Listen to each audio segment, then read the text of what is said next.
breaking Kareem's record, which he held for 38 years. All right, good morning, gentlemen. Good morning. Good morning, JJ, you got us? Good morning. It looks like you guys are having fun. How about Stephen A's entrance? His swag is on 100 right now. I just want to let you know I'm very lonely back in New York, so I'm holding it down here for you guys. We appreciate you, JJ, and we're excited you're going to be with us a lot now after the Super Bowl with the NBA season approaching. Yeah, S.A. dressed well today. I'll give him that. I want to start. Do you have anything? Do you want to say hi to the crowd? Like, come on, everyone came to see you.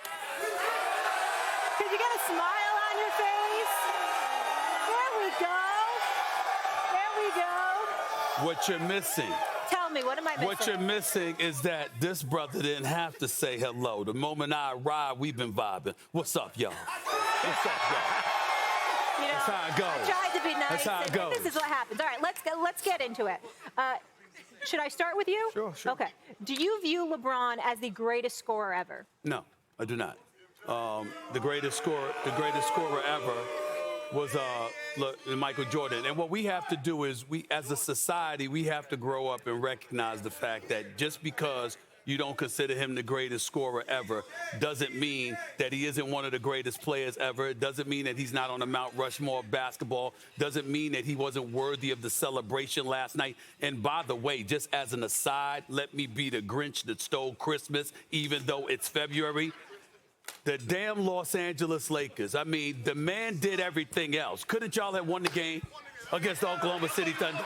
I mean, really? You're going to lose the game. I mean, Kobe. That's what you're worried about this morning? Well, let me explain why. Because Kobe was damn near 50 when he retired and dropped 60 on the night that, but they won the game. You know, I'm not blaming LeBron. I'm saying Anthony Davis with 14 points and Dennis Schroeder with 10 points. I mean, damn. Like, could you not have won the game? But let me get back to LeBron.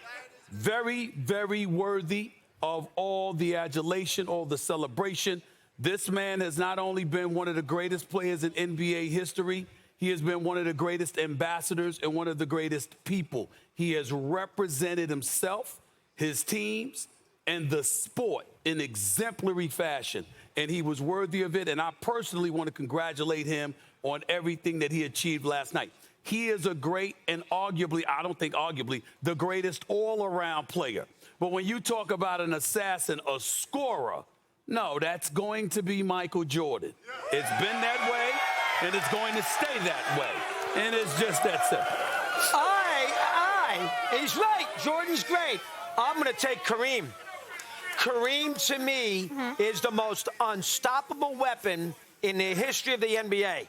That hook shot was unstoppable. Remember, he played 4 years in college. Yeah.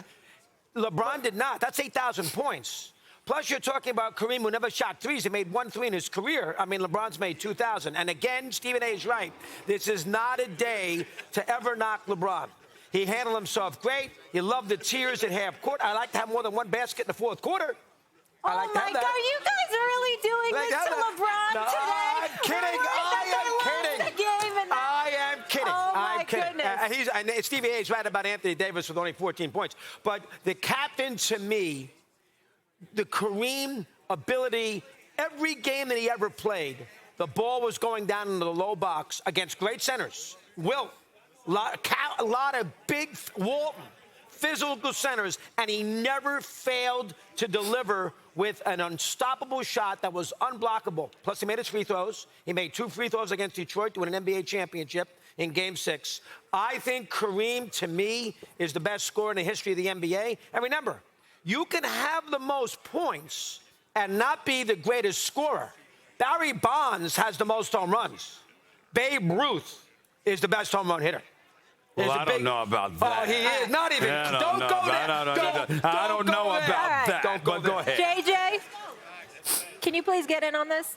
Sure. You know, when Dr. James Naismith invented the game of basketball in the late 1800s, he decided that how we would keep score, we would put a leather ball in a peach basket that was hung from the lower level of a gym. That's how we keep score. And no one has done it better for longer than LeBron James. He's 5th all-time in scoring average, career scoring average. Jordan at 30.1, Wilt a tad under him at 30.1, and then Elgin Baylor, Kevin Durant, and LeBron right at 27.2. All right? He's basically got the third best career scoring average. He's the only player, NBA record, 19 straight seasons of 25 or more. He's averaging 30 a game in his 20th season. Unprecedented at age 38. You know what Kareem was averaging at age 38? 23. You know what he was averaging in his 20th season? 10. The other part about LeBron, and this is important to note, Mad Dog, when you talk about Kareem, you're talking about a one-note wonder. And it was a wonder. The sky hook was wonderful. Of course, he dunked the basketball and laid it in as well. LeBron James' game has evolved. The way he has scored the basketball has evolved over the last 20 years. It has evolved along with the game of basketball. Primarily a mid-range scorer and at the basket early in his career, he now scores all at the basket and from the three-point line. Of course, we saw the fall away from the mid-range yesterday. But his shot chart, his points, where it happens, it has evolved with the game of basketball, similar to Michael Jordan. Michael Jordan attacking the basket, and then as we saw late in his career, he developed that post game and that patented fall-away jumper. Kareem, I'm not sure, evolved as a scorer. We're not disrespecting him, but in terms of the one-trick pony, in terms of that, you know, he had an arsenal, but basically that primarily was it. We understand that for the vast majority of his career. We got that. We understand it. No dispute there with JJ Redick. But when you talk about LeBron doing it longer, let's not ignore the way the game has changed. It has sped up. The league has helped to some degree soften the game. I know guys like JJ Redick hate hearing that, but it's just the truth. When you consider the things that were allowed to be that players were allowed to get away with in the 80s and in the 90s when Jordan was playing, the road to prosperity was far more arduous in a lot of people's eyes. I'm not saying it. I'm telling you what Hall of Famers have told me. You see, this is the thing, and listen to this statement, because I often say this, particularly when I give my speeches, and I'm just going to educate the world right now. I am brilliant because I know I'm not. I listen to those who are, and I learn from them. The brilliant Hall of Famers who have played this game have spent years educating me about the difference that exists in today's culture of NBA basketball compared to what it did during the days that Jordan was playing. There were rules, the Jordan rules. We've heard about them. It was with the bad boy Pistons, and others tried to invoke it. The Indiana Pacers tried to invoke it. The New York Knicks tried to invoke it. When you look at what Jordan went through, you can't even dispute it. And then you got to take into account he played considerably less years because of the toll that takes place or took place on your body when you were playing basketball back then. So that's not to take anything away from LeBron. He's withstood the test of time. His durability, his longevity, his greatness, his conditioning, his commitment to excellence. LeBron James is on a Mount Rushmore of basketball, but especially in the category of scoring. I don't want to hear it. You are absolutely right, JJ Redick. It is a silly question because it's Jordan all day, every day. Stephen A., I'm not taking anything away from Michael Jordan. Later on in the show, we'll talk about who the greatest players of all time. Let me educate you for a second, Stephen A., because this is important, because this gets brought up all the time. I'm going to educate you for a second, because I have a basic understanding of NBA rules. First of all, hand checking. You weren't allowed to do it in the scoring area. Secondly, illegal defense. How many times have we seen LeBron James isolated on the left wing and seen that secondary defender flood the box? It's called flooding the box and coming all the way across. That's illegal defense. In the NBA, in the 80s and 90s, you could not leave your man.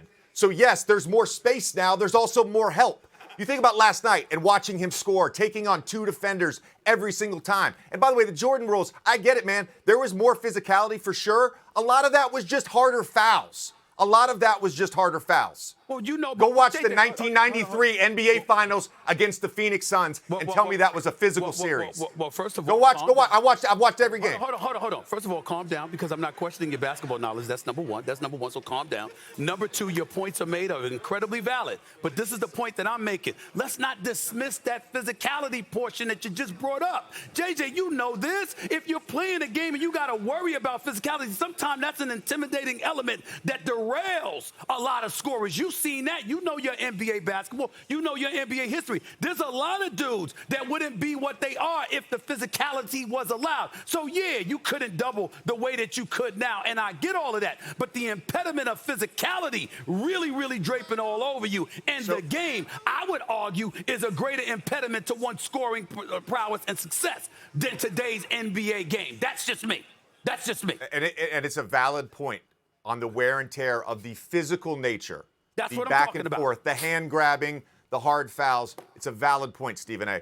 I would add to that, and again, I didn't major in physiology when I was at Duke. I did not major in physiology, but I have a basic understanding I thought you had multiple of majors, the load on people's tendons and joints and bones in today's game. Yes, the pace is higher. There is more space to cover on a general possession. If you watch 90s basketball, I grew up watching it. I watch it on YouTube on a weekly basis. There's a lot of standing still. There's a lot of post feed into Rick Smits. Everybody waiting. Are they going to double? Are they not going to double? Rick Smits dribbles. Rick Smits scores. The pace was less. So, yes, there were less possessions. I know it was physical. There were less possessions. There was less wear and tear on the body. And the other thing, I'm glad you brought this up, because Jordan took a year and a half off. Then he took 3 years off. LeBron has done this for 20 years, played in 10 NBA finals, been on Olympic teams. Yep. There's a load on his body. What he's doing at 38, scoring 30 a game, let's give the man some credit. But why are we not giving him credit if he's number? If I got him number 2, this is the thing. And I give it to Doggy. This is the thing that drives me crazy. How are you not giving him credit if you got him number 2 all time? All time. It's amazing to me how sensitive everybody. No. Stephen A. Hold on. I know you're giving him credit. I'm talking about the conversation we are talking about. When you're talking about the load and the physicality that Jordan went through, let's also acknowledge what LeBron is doing after all of the load and physicality and space that he's covered. Okay. You know what? This is great, because this is a prelude. No, JJ's right about that. This is a prelude to what's going to be happening the next few months. JJ's going to be with us a couple times a week on the show. But, Doggy, I want to give you the final word here before I get back to the Super Bowl. Did we forget about Wilt Chamberlain? Yes. He averaged 50 a game. Yeah. When he didn't try, he led the league in assists. He's on the 2 greatest teams in the history of the NBA. And don't tell me he played against small guys. No. Russell, Nate Thurman. Right. I mean, Kareem. Well, I'll end your argument because, see, Doggy, this is the slippage on your part. You're the one that brought up how he quit on more than a few occasions. But that doesn't do scoring. But you held that against him. I did, but doesn't do with scoring. We're talking about scoring here. All right. Well, Joe, yeah, you can bring Wilt Chamberlain up into the discussion. He scored 100 points. He averaged 50 a game. He's 7-2. He's 7-2. Okay, all right. Thanks for watching ESPN on YouTube. For live streaming, sports, and premium content, subscribe to ESPN+.